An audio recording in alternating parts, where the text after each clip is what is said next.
isitraka ny fanalefana ny fandoava-kitra ireo mpandraharaha ara-pizahantany manerana ny nosy araky ny anisongadina nandritra ny filan-kevitry ny ministra Omaly na izany na tsy izany sy azo heverina kosa ny irosona amin'ny fanafoanana ny hitra na ny amnistia fiskale indrindra ho an'ny firenena marivo ara-toekarena toy ny Madagasikara. Fanadiadiny Yves Richard.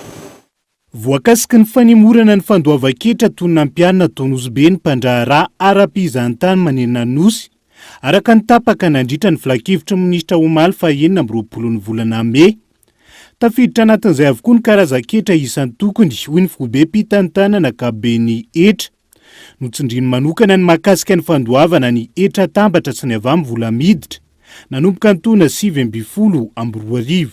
Ny année 2019 moa zany dia aloha amin'ny année 2020 zay moa zany fandoavana ny impôt sur le revenu. Ny 2020 dia aloha avant le 15 mai 2021 zany zany misy décalage.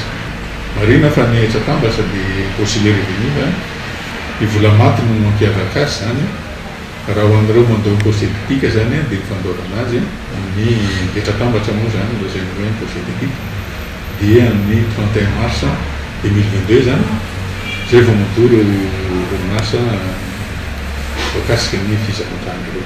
Raha ohatra ka impôt sur le revenu dia ny 20 Mey amin'ny taona 2024 no andoavana an'izay. Raha maro amin'ny mpandraharaha misehatra ny fizahantany ankilany no miandrandra ny fanafoanana ny Hetra no ny fidiram-bola ny iba nanomboka amin'ny fotoana ny katonany sisitany.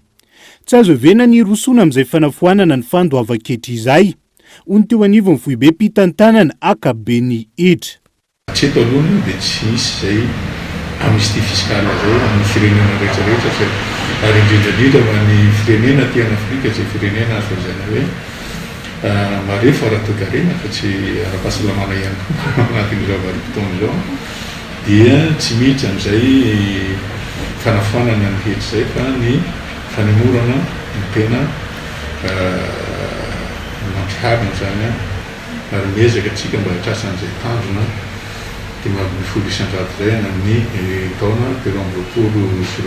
ireo orinasa tsy ankanavaka mandraharaha anatin'ny sehatry ny fizahantany no hisitraka ny fanemorana ny fandoava-kitra araka ny fanazavan'ny foibe mpitantanana Kabeny Hetra trany.